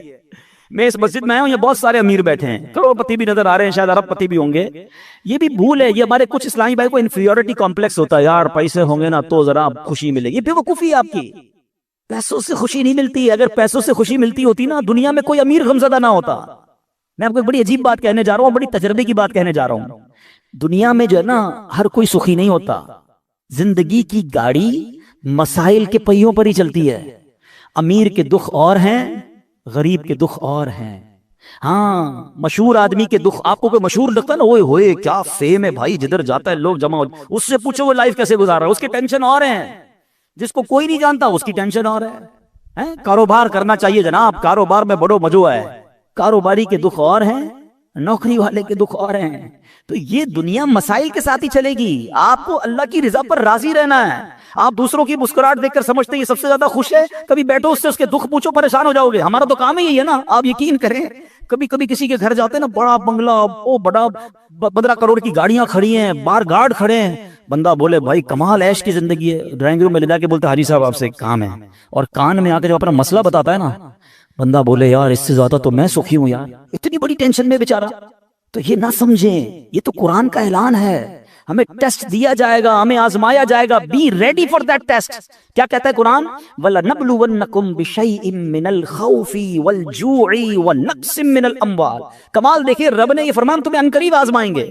اچھا یہ نہیں کہا کہ آزمائیں گے کسی بھی چیز سے، لسٹ بھی دے دی ہے، کوسچن پیپر ڈکلیئر ہے، وَلَنَبْلُوَنَّكُمْ بِشَيْءٍ مِّنَ الْخَوْفِ، تمہیں خوف آئے گا، کبھی دشمن کا خوف آتا ہے، کبھی بدنامی کا خوف آتا ہے، کبھی لگتا ہے یار یہ چیز خراب ہو جائے گی، والجوع، تمہیں بھوک لگے گی، تمہارے پیسے کم ہو جائیں گے، غربت آ جائے گی، تو کیا فرمایا؟ نقص من الاموال، تمہارے مال کم ہو جائیں گے، شپمنٹ خراب ہو جائے گی، کوئی مال لوگے وہ مال بیکار ہو جائے گا، آپ کا آرڈر خراب ہو جائے گا، ہوتا ہے کاروبار میں۔ پھر کیا فرمایا؟ الانفس والثمرات، تمہاری باڈی میں پرابلم آئے گی، چلتے چلتے بیماری آ جاتی ہے، بندہ کہتا ہے یار کچھ سب چیزیں سیٹ تھی، یہ کیا ہو گیا، یہ کیا نکلا ہے ٹیسٹ کے اندر، یہ تو ہونا تھا۔ پھر کیا فرمایا ثمرات، تمہارے پھل خراب ہو سکتے ہیں. کیا خوبصورت قرآن نے پہلے سے بتا دیا ہے. مگر اس ٹیسٹ میں جو پاس ہوگا کیا فرمایا وبشر الصابرین، خوشخبری صبر والوں کے لیے. Be ready for that test. اور اس ٹیسٹ سے جب آپ گزر جاؤ گے نا پھر کیا فرمایا الذین اذا اصابتهم مصیبہ قالوا انا للہ وانا الیہ راجعون. جب ان پر کوئی مصیبت آتی ہے تو کہتے ہیں ہم اللہ ہی کا مال ہے، اللہ ہی کی طرف لوٹ جانا ہے. تو اللہ کرے کہ ہمارا یہ مائنڈ سیٹ بن جائے کہ جب ہمارے اوپر کوئی، ہمیں جیسے پتہ چلے یار لاس ہو رہا ہے، دشمن سامنے آ گیا ہے، کوئی باڈی میں پرابلم آ رہی ہے، کوئی ٹینشن آ رہی ہے، تو الارم بج جائے میرا ٹیسٹ شروع ہو گیا ہے، میں نے وبشر الصابرین کا مجدہ لینا ہے، ان اللہ مع الصابرین کا انعام لینا ہے. میرا یہ ٹیسٹ ٹائم آ گیا ہے، اب مجھے ثابت قدم رہنا ہے، اب مجھے شکوہ نہیں کرنا ہے، اللہ کی رضا پر راضی رہنا ہے. یقین جانو جس دن آپ نے یہ ٹیسٹ پراپر پاس کر لیا اس کے بعد ایسی خوشخبری ملنی ہے کہ آپ کی عقل حیران ہو جانی ہے. بس ہمیں اللہ پر بھروسہ رکھنا ہے، اللہ پر یقین رکھنا ہے، اور وہ رب کیسے عطا فرماتا ہے. سبحان اللہ. ایک اور ایمان افروز واقعہ سنیں، پھر میں آپ کو ایک کمال کی آیت سناؤں گا. ہوا کیا، ایک بزرگ تھے حضرت حاتم اسم، بہت بڑا نام ہے، ٹھیک ہے. ان کا توکل بہت کمال کا تھا. ایک رات اپنے رفقا سے، اپنے دوستوں سے بات کر رہے تھے تو حج کا ذکر نکل آیا، تو ان کے دل میں بھی حرمین طیبین جانے کی تڑپ بڑھ گئی. تو گھر تشریف لائے اور اہل خانہ سے کہتے ہیں اگر مجھے اجازت دو تو میں حرمین طیبین چلا جاؤں. تو بیوی بچوں نے کہا کہ ہمارے پاس تو پیسے ہی نہیں ہیں، فاقے چل رہے ہیں، اور آپ مکے مدینے جانے کی بات کر رہے ہیں، اور آپ چلے گئے تو ہمارا پیچھے کیا حال ہوگا. بھروسہ اللہ پر نہیں ہے، اسباب پر، چیزوں پر. تو وہ ایک چھوٹی بچی تھی، وہ کیا کہتی ہے اگر تم لوگ اجازت دے دو تمہارا کیا جائے گا، یہ جہاں جانا چاہتے جانے دو، یہ رزق دینے والے تھوڑی ہیں. کہتے یہ رازق تھوڑی ہیں، رزق ملنے کا وسیلہ ہیں. جب گھر کے دیگر افراد نے بچی کا توکل دیکھا تو کہتے ہیں بچی ٹھیک تو کہہ رہی ہے، اللہ کے گھر ہی جا رہے ہیں، آپ چلے جائیں. حضرت کو اجازت دے دی گھر والوں نے، آپ حج پر روانہ ہو گئے. آپ صبح ہوئی تو آپ کی جیسی حج کی خبر پھیلی تو آپ کے پڑوسی آ گئے، کہیں آپ نے کیا کیا. اس بچی کو برا بھلا کہنے لگے کہ آپ کو اجازت نہیں دینی چاہیے تھی، آپ کے ابو چلے گئے، آپ کے کھانے پینے کے مسائل ہیں. اچھا پہلے ایسا تو نہیں تھا کہ 15-20 دن 40 دن کا حج تھا، کئی مہینوں کا ٹریول ہوتا تھا، جاتے تھے آتے تھے، آلموسٹ 4 to 6 months، ہو سکتا ہے سال کا سفر ہو. تو اب بچی کو یہ کہنے لگے کہ تمہیں اجازت نہیں دینی چاہیے تھی. آئے ہائے، جب اس بچی نے یہ سنا نا تو آسمان کی طرف سر اٹھایا اور کہنے لگی کہ اے میرے مالک اب مجھے ان لوگوں کے سامنے رسوا نہ کرنا، تیرے بھروسے میں نے کہا تھا، اب تو نے رسوا نہیں کرنا. اچھا ہوا یہ کہ اس شہر کا جو حاکم تھا، جو سمجھ لیں بادشاہ تھا یا گورنر کہہ لیں، وہ شہر کے گشت پر نکلا اور ٹریول کرتے کرتے اسے پیاس لگی. تو اسی حضرت حاتم اسم کے گھر کے دروازے پر آ کر دروازہ بجایا جاتا ہے، کہا گورنر صاحب آئے ہیں، ذرا پانی پلا دیں، پیاس لگی ہے. ان کی زوجہ کہتی یا اللہ، ہم وہ لوگ ہیں جن کے اپنے کھانے پینے کے پرابلمز ہیں اور ہمارے دروازے پر شہر کا حاکم آ کر پانی مانگ رہا ہے. اے اللہ تیری قدرت. پانی پلایا تو کسی پڑوسی نے آ کر کہا کہ یہ بڑے غریب لوگ ہیں اور ان کے والد صاحب حج پہ چلے گئے ہیں، حضرت حاتم اسم ہیں، اور ان کے گھر میں تو فاقے چل رہے ہیں. تو بادشاہ نے کہا کہ انہوں نے ہم پر مہربانی کی، ہمیں پانی پلایا، ان کو ایسے خالی ہاتھ تو نہیں چھوڑنا چاہیے. اس نے اپنے جو پیٹی باندھتے تھے اس زمانے میں، اپنی پیٹی اتاری اور ان کے گھر میں ڈال دی، اور اپنے سارے سپاہیوں سے کہا سب اپنی اپنی پیٹی ڈال دو. سب نے پیٹی کھولی اور ڈال دی. بعد میں وہ پیٹی کے بدلے پیسے آئے اور وہ مالدار ہو گئے، اتنے پیسے ہو گئے سبحان اللہ. اب کیا ہوا، جب یہ سب کچھ آ گیا تو اب وہ بچی زاروں کے تار رونے لگی. لوگ کہنے لگے اب تو مسئلہ حل ہو گیا، اللہ نے تمہارا بھروسہ تھا، اللہ نے اتنی مہربانی کی، اتنے پیسے گھر میں آ گئے. تو وہ بچی کے جملے سنیے گا. وہ کہتی ہے کہ میں تو اس لیے رو رہی ہوں کہ ہم نے کل رات بھوک کے عالم میں گزاری، جب مخلوق نے ہمارے حال پر نظر عنایت کی تو فقر و غربت سے ہمیں غنی کر دیا، فقر و فاقہ ختم، we are now rich. وہ کہتی جب اللہ کریم ہمارے حال پر نظر فرمائے گا تو لمحہ بھر کے لیے بھی ہمیں کسی کا محتاج نہ رہنے دے گا. پھر بچی نے بارگاہ خداوندی میں دعا مانگی، اے اللہ ہمارے والد پر نظر رحمت فرما اور ان کے لیے آسانی فرما دے، وہ تیری راہ میں روانہ ہوئے ہیں. کیا کمال کی بچی ہے. اور جب اس بچی نے یہ دعا کی تو پھر ہوا کیا سبحان اللہ کہ دوسری طرف حضرت سیدنا حاتم اسم جب حج کے قافلے کے لیے روانہ ہوئے تو راستے میں امیر قافلہ شدید بیمار ہو گیا. لوگوں نے اس کے لیے ڈاکٹر کو تلاش کیا تو ڈاکٹر نہیں ملا. امیر قافلہ نے پوچھا کوئی ہمارے ساتھ نیک بندہ ہے، اللہ کا کوئی نیک بندہ؟ لوگوں نے کہا ہمارے ساتھ تو حضرت حاتم اسم ہے. امیر کے پاس آپ گئے، امیر کے لیے دعا کی، اسی وقت اللہ پاک نے وہ تکلیف امیر کی دور کر دی. تو امیر نے حکم دیا کہ ان کے لیے کھانے پینے اور سواری کا انتظام کر دیا جائے. آپ رحمت اللہ تعالی علیہ اپنے بچوں کے لیے پریشان تھے جن کو پیچھے چھوڑ کر آئے ہیں. اسی حالت میں آپ کی آنکھ لگ گئی. خواب میں کسی نے کہا حاتم جو ہمارے ساتھ اپنا معاملہ درست کر لیتا ہے ہم بھی اس کے ساتھ اپنا معاملہ درست کر لیتے ہیں. آپ کو اہل و عیال کے ساتھ جو پیچھے مدد ہوئی نا وہ بھی خواب میں بتا دیا گیا.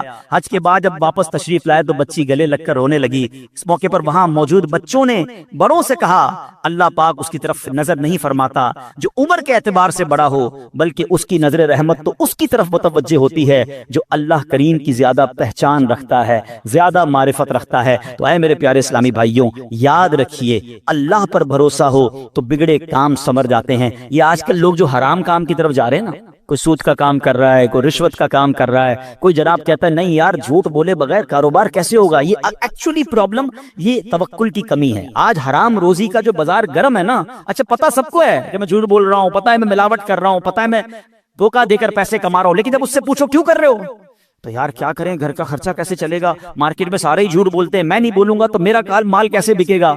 مجھے بتائیے پھر توکل کدھر گیا، پھر بھروسہ کدھر گیا؟ یعنی آپ یہ سمجھتے کہ غلط کر کر ہی پیسے ملیں گے، یہ بھول ہے ہماری.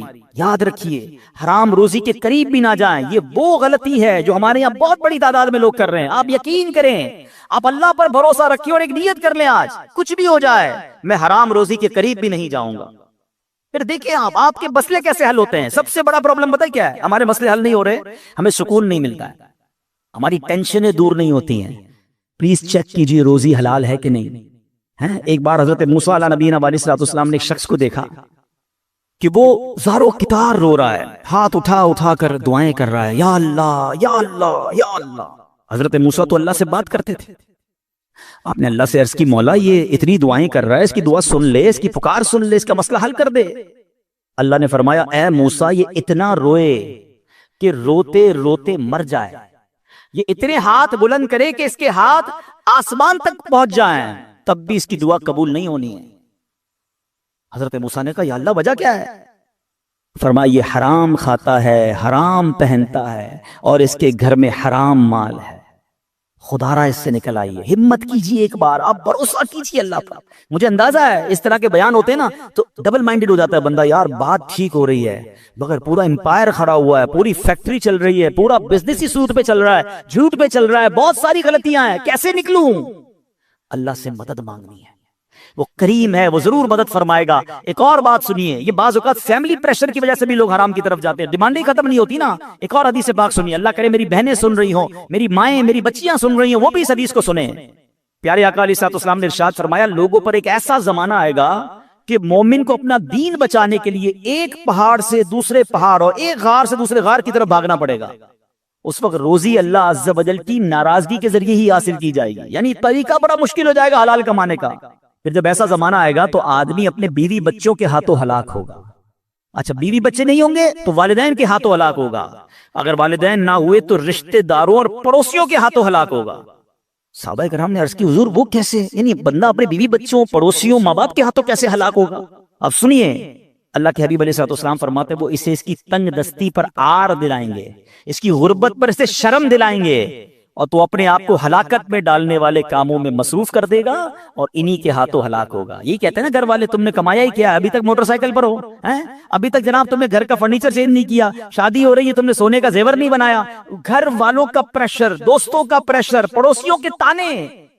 ایک وقت آئے گا کہ بندہ حرام کاموں کی طرف جائے گا اور پھر اللہ کو ناراض کرے گا اور انہی کے ہاتھوں ہلاک ہو جائے گا. یہاں میں آپ سب کو ایک بات عرض کرنا چاہتا ہوں، پلیز ایک بات یاد کر لو، پیسہ زیادہ ہونا کمال نہیں ہے، اچھا مال ہونا کمال ہے. ہمیں ہوتا پتہ کیا ہے کہ آپ بعض اوقات کسی امیر کو دیکھتے ہیں، آپ کو لگتا ہے یار اتنی گاڑیاں اتنے بنگلے، جناب مزے میں تو یہ ہے، برکت اس میں ہے. نہیں، ایک جملہ یاد کر لیں، سب یاد کر لیں، برکت کوانٹٹی میں نہیں ہے، برکت کوالٹی میں ہے. کسی کے پاس اربوں روپے ہیں، حرام کے ہیں، سکون نہیں ہے، سو نہیں پا رہا، بچے بیمار، نافرمان، گناہگار، وہ پیسے کس کام کے ہیں؟ اور کسی کے پاس تھوڑے ہیں مگر حلال کے ہیں، سکون کی نیند آتی ہے، بڑی بیماری سے اللہ نے بچایا، بچے اور فیملی نیکوکار ہیں. بتاؤ کون زیادہ سکون میں ہے، کون برکت والا ہے؟ پلیز حلال کی طرف توجہ رکھیں. ہمارا سب کا ایک ہی مسئلہ ہے کہ اگر ہماری دعائیں قبول ہونا شروع ہو جائیں ہمارے سارے مسئلے حل ہو جائیں گے. تو دعائیں کیسے قبول ہوں گی؟ ایک سوال کیا گیا پیارے آقا علیہ السلام کی بارگاہ میں حضور، اور سوال کرنے والے عشرہ مبشرہ میں سے صحابی ہیں حضرت سعد بن ابی وقاص رضی اللہ تعالیٰ عنہ. کوسچن کتنا پیارا ہے، کہتے حضور میں مستجاب الدعوات بننا چاہتا ہوں. مستجاب الدعوات کس کو کہتے ہیں؟ جو دعا مانگے وہ دعا قبول ہو جائے. کون کون بننا چاہتا ہے؟ ہم میں سے آئے ہائے بس اب اس کی خوبصورتی سمجھیں. اگر میں اور آپ مستجاب الدعوات بن گئے, سارے پرابلم سالو نا, whatever problem in calamity come towards me, میں دعا کروں گا ختم ہو جائے گی. ایسا ہی ہے نا. اب نبی پاک علیہ الصلوۃ والسلام نے اس بیوٹیفل کوسچن کا آنسر کوئی بہت بڑا نہیں دیا. اللہ کے نبی علیہ الصلوۃ والسلام نے ون لائنر آنسر دیا. آقا نے فرمایا اے سعد اپنی غذا پاکیزہ کر لو تو مستجاب الدعوات بن جاؤ گے. ہائے ہائے واٹ اے بیوٹیفل وے. بس ہمارا نوالا پاکیزہ ہو, ہمارا رزق پاکیزہ ہو. چھوڑ دو ملٹیپلیکیشن کو, یار وہ آگے بڑھ گیا, میرا تو پھر 2000 گز کا بنگلہ کیسے بنے گا, تو V8 کدھر سے لوں گا, تو جناب اتنا ٹریول کیسے ہوگا, یہ سب چھوڑ دیں. آپ ہمت رکھیے. اور میں آپ کو ایک اور جملہ آج بتا دیتا ہوں. جس شخص نے حرام کو چھوڑا ہے نا, وہ نیچے نہیں گیا ہے. دوبارہ شروع میں نے کیا کہا تھا, ایک میرا اور آپ کا کیلکولیٹر ہے, ایک رحمت کا کیلکولیٹر ہے. آپ مجھے ایک بات کا جواب دیں. میں نے کئی بار یہ واقعہ بیان کیا, چلو میں اس کو شارٹ کر دیتا ہوں. ایک مبلغ کو ایک بندہ ملا اور کہتا ہے جناب میں آپ کا بیان سنا اور مجھے ذہن بن گیا حرام چھوڑنے کا. یورپ کی بات ہے. وہ کہتے میرے اسٹور پہ شراب بکتی ہے, اور بھی سامان بیچتا ہوں لیکن شراب بھی بیچتا ہوں. میں شراب بیچنا چھوڑوں گا, پیسے ہی پورے نہیں ہوں گے, کرایہ ہی نہیں نکلے گا, بچوں کا کیا ہوگا. تو اس مبلغ نے اس بندے کو یہ کہا جو میں آپ سب کو اور میرے ویورز کو بھی کہنا چاہتا ہوں کہ یار ایک بات بتاؤ, تم حرام کما رہے ہو؟ کہتا ہے ہاں. اللہ دے رہا ہے, روزی مل رہی ہے؟ کہا مل رہی ہے. تم حلال کماؤ گے تو کیا وہ روزی بند کر دے گا؟ مجھے بتائیں نا, رزق دینے والا کون ہے, رازق کون ہے؟ میں اللہ کی نافرمانی کروں وہ دے رہا ہے, اور مجھے ڈر یہ ہے کہ میں اس کو راضی کروں گا اور وہ بند کر دے گا. یا تو روزی دینے والا کوئی اور ہوتا تو سمجھ آتی بات کہ بھائی عبادت اللہ کی کروں گا, وہ بندہ ناراض ہو جائے گا. جب روزی دینے والا رب ہے, میرا ایمان ہے, عقیدہ ہے, اس کا مطلب یا تو وہ ایمان کمزور ہے, اور اگر وہ توکل مل گیا تو یہ ڈیفینیٹلی ہوگا کہ آپ اللہ کی ناراضی چھوڑے, آپ کو اندازہ نہیں ہوگا کہاں سے روزی آنا شروع ہو جائے گی. ہوا کیا پتہ سنیں, یہ میں آپ کو پریکٹیکل واقعہ بتا رہا ہوں. 1 یا 1.5 سال بعد اسی مبلغ کی اسی نوجوان سے پھر یورپ میں ملاقات ہوئی. وہ نوجوان ڈھونڈتا ہوا آیا, کہتا اب میں یاد ہوں آپ کو؟ کہتے یار کچھ یاد تو آ رہا ہے, آپ سے ملاقات ہوئی تھی. کہا میں وہی ہوں جس نے آپ سے وعدہ کیا تھا میں شراب نہیں بیچوں گا. آپ نے کہا تھا کہ اللہ تمہاری روزی میں برکت دے گا, ایسا ہی ہوا ہے, میں نے شراب بیچنا چھوڑ دی, پتہ نہیں کدھر سے روزی آ رہی ہے, اللہ نے برکت ڈال دی ہے. یہ ایک ٹیسٹ ہوتا ہے, یہ ایک پلان آپ کو پہلے لگے گا نہیں ہوگا, اور بعض اوقات کچھ دنوں تک آزمایا بھی جائے گا. آپ بولیں یار مولانا صاحب نے کہا تھا کہ بھائی حرام چھوڑ دو, پیسے زیادہ ہو جائیں گے, میں تو روز کی رشوت 10,000 روپے لیتا تھا, میں نے چھوڑ دی, آج تو 11,000 روپے نہیں آئے. ایسا نہیں ہوگا, کچھ دن آزمایا جائے گا. ہو سکتا ہے اللہ تھوڑی میں ہی تمہیں سکون عطا کر دے, تمہیں برکت ڈال دے, یا پھر تمہیں اپنے غیب کے خزانوں سے عطا فرمائے. اب میں آخر ایک آیت اس بیان کو اینڈ کرتے ہوئے, ایک ایسی آیت ہے ایسا دلاسا دیتی ہے, اور اتنی پریکٹیکل قرآن کی آیت ہے. یقین کریں جب پھنس جاؤ نا, اس آیت کو اللہ کرے آپ یاد کر لیں. میں ریفرنس دے دیتا ہوں, آپ ایسا کریں کہ ریفرنس نوٹ کر لیں, اپنے موبائل میں نوٹ کر لیں, پھر خود قرآن پاک سے نکال لیجئے گا. ون آف مائی فیوریٹ آیت آف قرآن پاک. آئے ہائے ہائے, کیا دلاسا دیتی ہے. پارہ نمبر 28 ہے, سورہ الطلاق ہے, آیت نمبر 2 اور 3. ٹھیک ہے, یہ آیت آپ اس کو یاد کر لو, اس کا ترجمہ یاد کر لو, جب بھی ٹینشن میں ہو نا آپ یہ آیت دہرا لو. اب آیت سنیں کیا ہے. پورا فارمولہ اللہ نے قرآن میں دے دیا ہے. اللہ فرماتا ہے وَمَن يَتَّقِ اللَّهَ يَجْعَلْ لَهُ مَخْرَجًا, جو اللہ سے ڈرے اللہ اس کے لیے نجات کا راستہ نکالے گا, اس کو ایگزٹ ڈور ملے گا. پھر کیا فرمایا وَيَرْزُقْهُ مِنْ حَيْثُ لَا يَحْتَسِبْ, اللہ ادھر سے روزی دے گا جدھر تمہارا گمان بھی نہیں ہوگا. اچھا اب اس کو تھوڑا پریکٹیکلی کرتے ہیں. ٹھیک ہے, یہ سفید داڑھی والے بزرگ بیٹھے ہیں, مور دین 50 ایئرز جتنے بیٹھے ہیں نا, میں نے کبھی آپ سے بات نہیں کی ہوگی اس موضوع پر, مگر آج میں بہت عجیب سا دعویٰ کرنے جا رہا ہوں. جتنے یہاں 50 سال سے بڑی عمر کے بیٹھے یا 45 سے پلس ہے نا, اب میں جو جملہ کہنے جا رہا ہوں آپ سب سے پوچھ لیجئے گا. آپ کی زندگی میں ایک بار کم از کم, اس سے زیادہ بھی ہو سکتا ہے, ایک بار ایسا ضرور ہوا ہوگا کہ آپ کو لگا ہوگا یار بس اب ختم, پھنس گئے بھائی, بڑا معاملہ آ گیا ہے, اب نہیں نکل سکتا, ادھر سے نکلوں گا کیسے. اور آپ ایسے نکلے ہوگے کہ آج جب آپ سوچتے تو آپ حیران ہیں یار میں اس پرابلم سے نکلا کیسے. کیلکولیٹر کہتا تھا قرضہ بہت ہو گیا ہے, نقصان بڑا ہو گیا ہے, پیسے پھنس گئے کہیں, کوئی پیسوں کا معاملہ ہوا ہوگا, کوئی بیماری کا معاملہ ہوا ہوگا, کوئی فیملی پرابلم ہوا ہوگا, مگر آج سوچتا ہوں تو حیران ہو جاتا ہوں. ایسا ہوا ہے سب کے, کئی لوگوں کے سر ہل رہے ہیں. اس کا مطلب کیا ہے, جو اللہ سے ڈرے اللہ اس کے لیے نجات کا راستہ نکالتا ہے. وَيَرْزُقْهُ مِنْ حَيْثُ لَا يَحْتَسِبْ, اللہ ادھر سے روزی دیتا ہے جدھر تمہارا گمان بھی نہیں ہوتا. جو لوگ اس بھروسے سے ہٹ جاتے نا, دیکھیں واٹ از دا کانسیکوینسز. اگر ہم توکل کو چھوڑتے تو اس کا پتہ ہے پرابلم کیا ہوتا ہے. میں نے میرے بیان کا ٹاپک آج ہم نے اسی لیے رکھا توکل ضروری کیوں ہے. آج ڈپریشن بڑھ رہا ہے, آج سوسائڈز بڑھ رہے ہیں, آج لوگ جناب اللہ سے مایوسی کی باتیں کر رہے ہیں. کیوں؟ توکل ختم ہو گیا. توکل ایکچولی اینٹی ڈپریشن ہے. اگر آپ بھروسہ اللہ پر کر لینا, دنیا کی کوئی بھی چیز سامنے آ جائے. ہمیں کسی نے آگ میں نہیں ڈالا, حضرت ابراہیم کو آگ میں ڈالا نا. ایسے بہت سارے بدر کا واقعہ ہم نے سنا. 313 لوگوں کو کیا تھا جذبہ؟ توکل تھا کہ اللہ کے نبی ساتھ ہیں, ہم راضی ہیں, اور اللہ نے فرشتے بھیج دیے. تو ایکچولی یہ ڈپریشن سے نکلنا ہے, سوسائڈ کے خیال دماغ میں نہ آئے, تو ہمیں اسٹرانگلی اللہ پر بلیو کرنا ہوگا. یہ آیت بتا رہی ہے وَيَرْزُقْهُ مِنْ حَيْثُ لَا يَحْتَسِبُ, اللہ ادھر سے روزی دے گا ادھر تمہارا گمان بھی نہیں ہوگا. پھر اللہ آگے کیا فرماتا ہے, وَمَن يَتَوَكَّلْ عَلَى اللَّهِ فَهُوَ حَسْبُهُ, جو اللہ پر بھروسہ کرے اللہ اس کے لیے کافی ہے. Actually this is the message of Quran. اللہ پر بھروسہ نہیں ہے تو آپ پریشان ہی رہیں گے, اور اللہ پر بھروسہ کر لے پھر دیکھیں آپ کیسے نکلتے ہیں. ہم دنیا والوں کو اپنی پرابلمز بتاتے ہیں. میں آج آخر میں آپ کو ایک بات بتانا چاہتا ہوں, نہ بتایا کرو دنیا والوں کو اپنے مسائل. ہاں مت بات کیا کرو. کوئی کچھ کرتا بھی نہیں ہے پر کر سکتا بھی نہیں ہے. میری بیماری کون دور کر سکتا ہے, میرا پرابلم, کیونکہ سارے مسائل حل ہونے اللہ کی بارگاہ سے ہیں. دنیا والوں سے ہم بات کرتے ہیں نا, لوگ انجوائے کرتے ہیں, لوگ ہماری بات پر مزے لے رہے ہوتے ہیں. ہمارے سامنے نہیں کہتے, ہمارے بعد لوگوں کو بتاتے ہیں, آیا تھا میرے پاس, اس کا فلاں مسئلہ ہے, اس کا فلاں پرابلم ہے, ہاں ہاں بڑی بڑی باتیں کرتا ہے, یہ والے پرابلم میں. یعنی ہماری پرابلم سے دنیا والے انجوائے کر رہے ہوتے ہیں. کیوں بتاتے ہو دنیا والوں کو بھائی؟ کسی کا احسان کیوں اٹھائیں, کسی کو حالات کیوں بتائیں, تم ہی سے مانگیں گے تم ہی دو گے, تمہارے در سے ہی لو لگی ہے. وہ شاعر کہتے ہیں نا, دنیا والے تو درد دیتے ہیں, دنیا والے کو درد دیتے ہیں, درد دل کی دوا مدینہ ہے, درد دل کی دوا. اور کیوں ہو مایوس ہے مریضو تم, کیوں ہو مایوس ہے مریضو تم,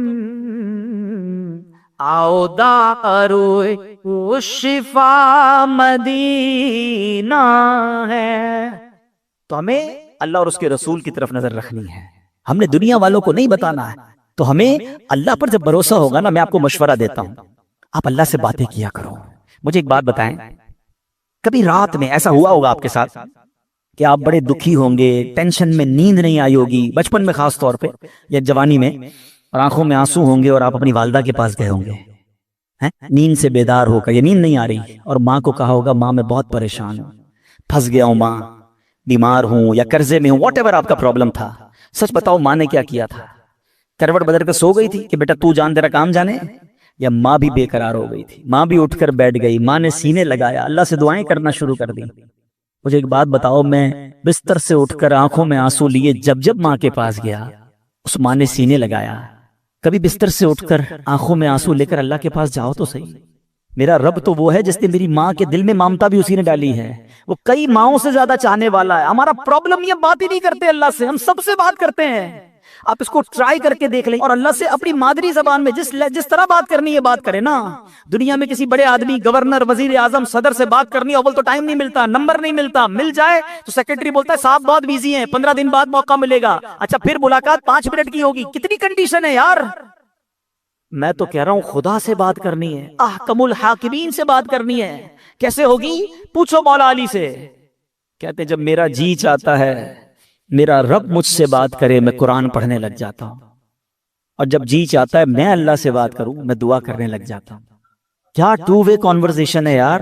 نو بڈی بٹوین می اینڈ اللہ سبحانہ و تعالی, نو سیکرٹری, نو ٹائم لمٹ. جتنی بات کرنی ہے کرو نا. ہاتھ اٹھاؤ اکیلے میں, کبھی کبھی تہجد میں بیٹھا کرو. یہ مسجد میں بھی آ کر نا کونا پکڑ لیا کرے, کبھی کبھی فوراً چلے جاتے ہیں لوگ, اور اللہ سے باتیں کریں. اے اللہ پریشان ہوں, اے اللہ بیمار ہوں, پھنس گیا ہوں مولا, کاروبار ٹھپ ہو گیا ہے, روزی کے مسائل ہیں, بیماری کے, جو آپ کے دل میں اللہ سے بات کرو. آپ یقین کرو وہ دینے والا ہے. وہ خود فرماتا ہے ادعونی استجب لکم, مانگو میں تمہیں عطا کروں گا. جس دن اللہ پر آپ کا بھروسہ بڑھ گیا نا، آپ کو دعا کا لطف آ جائے گا. اب اللہ سے پتہ ہے ایک اور بڑی پیاری قرآن پاک کی آیت کا جز ہے، وہ کیا ہے؟ وَأُفَوِّضُ أَمْرِي إِلَى اللَّهِ، میں اپنے سارے کام اپنے رب کے سپرد کرتا ہوں. ہم کہتے ہیں یار میں آج گیا تھا بھائی فلاں جگہ فائل جمع کرا کے آیا ہوں، مسئلہ حل ہو جائے گا، بہت بڑی شخصیت کو دے کر آیا ہوں فائل. جب آپ یہ پڑھو گے نا تو دل سے آواز آئے گی فائل جمع کرا دی اللہ کی بارگاہ میں. وَأُفَوِّضُ أَمْرِي إِلَى اللَّهِ إِنَّ اللَّهَ بَصِيرٌ بِالْعِبَادِ، اللہ اپنے بندوں کو دیکھ رہا ہے. تو یہ دعا میں شامل کرے اس وظیفے کو، اپنے معاملات اللہ کے سپرد کرنا سیکھو. اب ایک وسوسہ، یار مولانا صاحب کہہ تو رہے ہیں دعا تو کرتا ہوں، مسئلہ حل ہی نہیں ہوتا. مکے جا کر بھی دعا کی، مدینے جا کر بھی دعا کی، فلاں مزار شریف پہ بھی کی، فلاں بزرگ سے بھی کروائی، 10 سال سے دعا کر رہا ہوں، مسئلہ تو حل ہی نہیں. اور آپ کہتے ہیں اللہ سے مانگو اللہ دے گا. اب شیطان ہے نا، کوئی نہ کوئی تو دماغ میں بات ڈالے گا. پہلے تو اللہ سے جب محبت کر لو گے نا، تو حضرت ابراہیم نے کیا کہا تھا؟ میرا رب دیکھ رہا ہے نا، جے سونا میرے دکھ وچ راضی، میں سکھ نو چلے پاوا ہوں. اللہ نے اگر میرے نصیب میں آزمائش لکھی ہے میں اس پر بھی راضی ہوں، کیونکہ بہت کچھ دیا ہے نا. حضرت رابعہ بصریہ رضی اللہ تعالیٰ عنہ کا ایک قول یاد آ گیا. ایک بندہ سر پہ پٹی باندھ کے جا رہا تھا. آپ نے دیکھا سر پہ پٹی بندھی، کیوں باندھی ہے پٹی؟ کہ سر میں درد ہے اس لیے پٹی باندھی ہے. آپ نے فرمایا کبھی صحت کی پٹی باندھی تھی؟ یہ جملہ بہت گہرا ہے، سمجھو اس کو. یعنی یہ آپ اللہ کی ولیاں ہیں نا، یہ اللہ والے نے ان کے نزدیک یہ بھی شکایت ہے کہ سارے شہر کو بتا رہے ہو کہ اللہ نے آج درد دیا ہے. ایک دن درد دیا تو تم پٹی باندھ کے گھوم رہے ہو. 29 دن صحت دی تو لوگوں کو بتایا اللہ نے کتنا دیا ہے. وہ کبھی اس کو آپ نے کاؤنٹ کیا؟ کبھی تھوڑی دیر کے لیے دھوپ میں کھڑا کر دیا تو آپ باویلا کرنا شروع کر دیتے ہیں. ساری زندگی چھاؤں میں رکھا. کبھی کبھی پرابلم آتی ہے، کبھی کبھی بیماری آتی ہے، باقی زندگی تو عیش کی ہے. تو اللہ سے محبت کرنا سیکھو.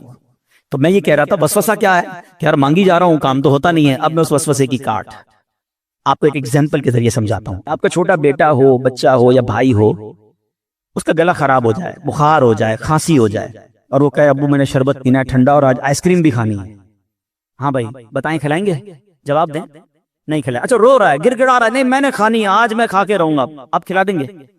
چاپ بھی نہیں کھلائیں گے. رو رہا ہے پھر بھی نہیں کھلائیں گے؟ نہیں کھلائیں گے. اچھا اب آپ کا ایک دوست ساتھ بیٹھا ہے، کہے گا یار کتنے ظالم ابو ہو، بچہ رو رہا ہے کھلا دو آئس کریم، کیا ہو گیا؟ آپ کیا رپلائی دیں گے؟ میں والد ہوں، مجھے پتا ہے کب میرے بچے کو کیا دینا ہے. یہ کہتے ہیں نا، میں والد ہوں مجھے معلوم ہے میرے بچے کو کب کیا دینا ہے. اب ذرا دل سے میرا جملہ سننا، تم والد ہو تمہیں پتا ہے بچے کو کب کیا دینا ہے. میرے مالک کو نہیں پتا مجھے کب کیا دینا ہے. میں رو رہا ہوں، میں گر گڑا رہا ہوں، میں ادھر جا رہا ہوں، میں ادھر جا رہا ہوں، میں سب سے دعائیں کروا رہا ہوں، نہیں ہو رہا میرا مسئلہ حل. ارے مان لو نا یہ میرے لیے بہتر ہے. میرا رب نہیں کہہ رہا یہ میرے لیے بہتر ہے. میرے ماں باپ میرے لیے برا نہیں سوچتے، تو وہ خالق اگر اس کو یہی منظور ہے تو یہی میرے لیے بہتر ہوگا. کاش یہ جس دن یہ توکل کا لیول مل گیا آپ کو کبھی کسی پرابلم میں ٹینشن نہیں ہوگی. کام ہو گیا تب بھی راضی رہو گے، نہیں ہوا جب بھی راضی رہو گے کہ میرے رب نے نہیں کیا نا، یہی میرے لیے میں نہیں سمجھ پا رہا، مجھے نہیں. بچوں کو کہاں سمجھ آتی ہے؟ وہ کہتے ہیں ابو اچھے نہیں ہیں، امی اچھی نہیں ہے، مجھے نہیں دے رہی چیز. ابو امی کو پتا ہے کیوں روک رہے ہیں. ارے میری آپ کی عقل اتنی، ہمیں یہ سمجھ ہے کہ بچے کو کب کیا دینا ہے کیا نہیں دینا. جس نے کائنات بنائی اسے نہیں پتا مجھے کب کیا دینا ہے کیا نہیں دینا. کچھ لوگوں کو مال علماء کہتے اس لیے نہیں دیا جاتا کہ وہ امیر ہو جائیں گے تو نافرمان ہو جائیں گے، ایمان سے ہاتھ دھو بیٹھیں گے. کچھ لوگوں کو غریب اس لیے نہیں بنایا جاتا کہ وہ غریب ہوں گے تو فقر و فاقہ کی وجہ سے اسلام سے چلے جائیں گے. اللہ کی دین ہے، اللہ کی برسی ہے. وَتُعِزُّ مَن تَشَاءُ وَتُذِلُّ مَن تَشَاءُ. میں اور آپ ہوتے کون ہیں اعتراض کرنے والے کہ اس کو امیر کیوں بنایا، اس کو غریب کیوں بنایا، اس کو لمبا کیوں بنایا، اس کو چھوٹا کیوں بنایا. ارے رب کی برسی، وہ خالق اور مالک ہے، ہم بندے ہیں، ہمارا کام ماننا ہے، ہمیں اس سے محبت کرنا ہے، ہمیں اس کو بھروسہ کرنا ہے. خدا کی قسم اگر آج میں اور آپ توکل کو پالیں زندگی گزارنا آسان ہو جائے گا. تو آج کے بیان میں یہ پیغام لے کر جاؤ کہ میں نے سب سے زیادہ اگر کسی سے محبت کرنی ہے تو اپنے مالک سے کرنی ہے، کیونکہ اس نے سب سے زیادہ عطائیں مجھے دی ہیں. ارے میں جب پیدا نہیں ہوا تھا جب سے مجھے نواز رہا ہے. میں ماں کے پیٹ میں تھا اس نے میرے ہاتھ پیر سلامت رکھے، مجھے لنگڑا پیدا نہیں کیا، مجھے بغیر ہاتھ کے پیدا نہیں کیا. کہ بچے نابینا پیدا نہیں ہوتے، کیا دل کے سوراخ والے بچے پیدا نہیں ہوتے؟ میرے رب نے مجھے پورا پیدا فرمایا. اور سنو کس دور میں پیدا کیا. میں 5,000 سال پہلے بھی پیدا ہو سکتا تھا، میں کسی اور نبی کا بھی امتی بن سکتا تھا. میرے رب نے بن مانگے مجھے میرے نبی کا امتی بنا دیا. یہ اس امت میں بنایا جس امت میں داخل ہونے کے لیے انبیاء تمنا کیا کرتے ہیں یا رسول اللہ. آپ ذرا سوچیں کہ کس قدر ہم پر مہربانی ہے. یہ ہم نے مانگی تھی. میں نے اور آپ نے کیا پیدا ہونے سے پہلے دعا کی تھی, یا اللہ صحیح سلامت بنانا, اندھا مت بنانا, بہرا مت بنانا, گونگا مت بنانا, اے اللہ مجھے جو ہے وہ نبی پاک کا امتی بنانا. Nobody asked. ہمیں تو پتہ ہی نہیں تھا. ہم کسی غیر مسلم ماں باپ کے گھر میں بھی پیدا ہو سکتے تھے. نہیں ہوتے بچے پیدا کرسچنز کے گھر میں, جیوز کے گھر میں, ہندوؤں کے گھر میں. کتنی مہربانی کی میرے مولا نے مجھے مسلمان ماں باپ دے دیے. میرے کانوں نے سب سے پہلی آواز اذان کی سنی. اللہ کی مہربانی نہیں ہے. کوئی بھجن سنتا ہے, کوئی پتہ نہیں کدھر کیا کیا گھنٹے سنتا ہے. میرے اللہ نے مجھے اس گھر میں پیدا کیا. میرے ماں باپ نے سب سے پہلے میرے کان میں اذان سنائی. اس مہربانی کا شکریہ ادا نہیں کرو گے کیا؟ اس پر اطمینان نہیں؟ کتنی مہربانیاں گنواؤں. ذرا تھوڑی دیر کے لیے سارے میرے بھائی آنکھیں بند کریں, آنکھیں بند کریں جلدی سے. اب کھول دیں. کیا نظر آ رہا تھا؟ کچھ بھی نہیں, اندھیرا نظر آ رہا تھا نا. یہ تھوڑی دیر سیکنڈ جو اندھیرا آپ کے سامنے تھا نا, نابینا کی زندگی میں ساری زندگی اندھیرا ہوتا ہے. میں اور آپ ساری زندگی سجدہ کریں نا تو کم ہے کہ اللہ نے آنکھیں دی ہیں. کبھی سوچو وہ نابینا زندگی کیسے گزارتا ہے, نہ بچوں کو دیکھ سکتا ہے, نہ فیملی کو دیکھ سکتا ہے. عید کے دنوں میں بچے آتے ہوں گے, ابو دیکھو کیسے کپڑے پہنے, وہ بیچارہ اپنے بچوں کو بھی نہیں دیکھ سکتا. ہم نے کب شکر ادا کیا یار, اللہ تو نے آنکھیں دی, سلامت دی, اندھا نہیں بنایا. یہ تو ایک نعمت کی بات کر رہا ہوں, کتنی نعمتیں گنواؤں. ناشکری, شکوے, کمپلین, آلویز کمپلین. محبت کرو اپنے رب سے. ارے بہت دیا ہے, بہت. اور سچی بات یہ, جتنا گناہگار ہوں نا, جتنا بڑا نافرمان ہوں, نافرمانوں کو کون دیتا ہے؟ آپ جاب سے فائر کر دیتے ہو, آپ کی بات نہ مانے امپلائی فارغ, بچہ بے نافرمان گھر سے نکال دیتے ہو. میں تو کتنا بڑا نافرمان ہوں, مگر روز دیے جا رہا ہے, روز دیے جا رہا ہے, کوئی نعمت واپس نہیں لے رہا. اور ہم اللہ سے شکوہ کرتے ہیں, اللہ پر ہی بھروسہ نہیں کرتے. آج سیکھ کے جانا ہے, آج بدل کے جانا ہے, آج اپنے رب سے محبت کا درس لے کے جانا ہے. مجھے کسی سے اتنا پیار نہیں کرنا ہے جتنا مجھے اپنے رب سے پیار کرنا ہے. وہ بڑا کریم ہے. یقین کرو, جب رب سے بندہ محبت کر لیتا ہے نا, جب اللہ پر بھروسہ کر لیتا ہے, وَمَن يَتَوَكَّلْ عَلَى اللَّهِ فَهُوَ حَسْبُهُ. قرآن میں اس کا اعلان ہے, اللہ اس کے لیے کافی ہے. اللہ پر بھروسہ کر لے, اللہ اس کے لیے کافی ہے. اللہ تو ہمیں اپنا بھروسہ عطا کر, ہم اسی سے مانتے ہیں. اللہ ہمیں اپنی محبت عطا کر دے, ہمیں اپنا یقین عطا کر دے, تیرے فیصلوں پر اطمینان عطا کر دے. اللہ ہم کمزور ہیں, ہل جاتے ہیں, ہمارا بھروسہ ہل جاتا ہے, ہمارا توکل شیک ہو جاتا ہے. اللہ وہ غلطیاں بھی معاف کر دے. ہو سکتا ہے ہماری زبان سے ایسا کچھ ادا ہو گیا ہوگا, ہم نے تیرے فیصلوں پر بھی اعتراض کر دیا ہوگا. کریم ہے مالک, ہمارے وہ جملے معاف کر دے, اور اب ہمیں اپنا بھروسہ عطا کر دے, ہمیں اپنا یقین عطا کر دے, تیرے فیصلوں پر اطمینان عطا کر دے, اور ہمیں فقط رزق حلال عطا فرما. اے میرے پیارے اسلامی بھائیوں, یہ سیکھ کر جانا, اور قرآن کا یہ پیغام ہے. اللہ کرے کہ ہم عمل کرنے والے بن جائیں. الحمدللہ دعوت اسلامی کے پیارے ماحول میں یہ باتیں سکھائی جاتی ہیں, اللہ رسول کی محبت سکھائی جاتی ہے. دعوت اسلامی کے ماحول سے وابستہ رہیں, اجتماعات کو شرکت کریں, مدنی چینل دیکھیں. اللہ پاک ہمیں عمل کرنے کی توفیق عطا فرمائے. آج کے اس اجتماع کو اپنی بارگاہ میں قبول فرمائے. صلو علی الحبیب صلی اللہ تعالی علی محمد.